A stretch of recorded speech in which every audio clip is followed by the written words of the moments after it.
Real reasons why Charlotte Flair won the SmackDown Live Women's Championship. Well, who says the road to WrestleMania isn't full of surprises? This week's SmackDown Live provided yet another huge twist as WWE pulled out a SmackDown Live Women's Championship match out of thin air, which saw Charlotte Flair defeat Asuka to become the brand new champion. Of course, this provides a ton of questions when looking at WrestleMania 35, as the main event of the show was said to be a triple threat for the Raw Women's Championship, involving Ronda Rousey and Becky Lynch alongside the new champion Charlotte Flair. However, now the Queen has become an 8-time Women's Champion, and it's unclear whether or not the match will now be a unification match, if Asuka will be added, or if Charlotte will simply walk in with the championship around her waist and nothing else will change. One thing from the match is certain, and that is that Flair and Asuka once again proved that they are arguably the best two women on the entire WWE roster, as they put on yet another classic match. While this did come without any build and was totally random, that is something that WWE can address in the coming week, as Flair is known for being a favorite with backstage management, hence how she got into the Raw Women's title match to begin with. But what were the real reasons WWE opted to put the championship onto Charlotte Flair this close to WrestleMania? We told you that we could feel the all hell was gonna break loose here tonight. Don't tell me! Mamma mia! Mamma mia! Are you kidding me?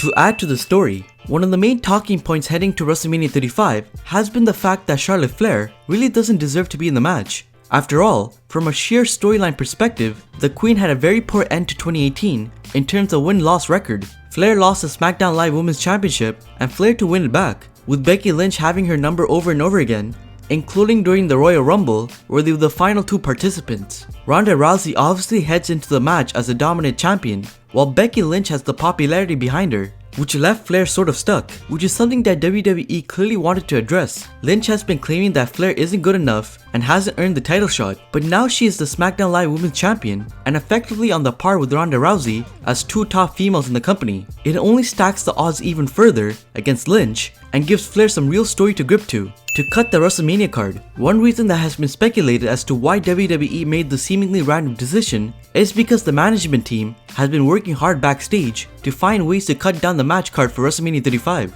It's highly expected that the upcoming WrestleMania will be the longest pay-per-view in the company history, with Forbes reporting that there could be as many as 17 matches, which caused a very negative response from most people online.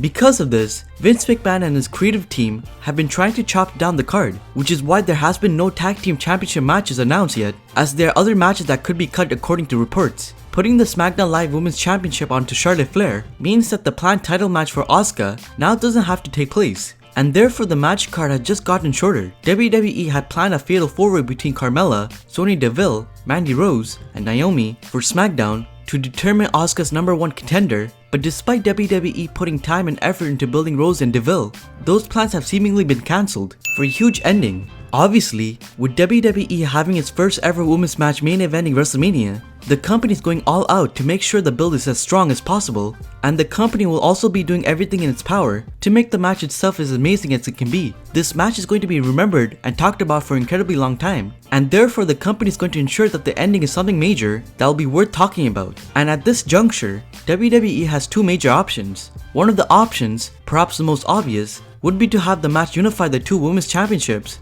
providing just one title for the entire company. While many think that would be given to Becky Lynch, that could also open as a gateway for Ronda Rousey to walk into SmackDown Live ahead of the Blue Brand's Fox move as the most dominant champion in the company. The other possibility is a little different, but will certainly be fitting of such a monumental moment for women's wrestling, and that would have to call back to NXT TakeOver Brooklyn, where the 4 horsewomen had a curtain call moment in the middle of the ring. WWE could possibly end WrestleMania 35 with all 4 women, Bayley, Sasha Banks, Charlotte Flair, and Becky Lynch, standing tall with the titles above their heads as fireworks explode around them, with the women finally achieving the final hurdle in wrestling. Not only would this be an epic WrestleMania worthy ending, but it could also be the catalyst that starts things up for the possible 4 horsewomen versus 4 horsewomen match, maybe taking place at SummerSlam. Why do you think WWE put the SmackDown Live Women's Championship on Charlotte Flair? Let us know in the comment section below.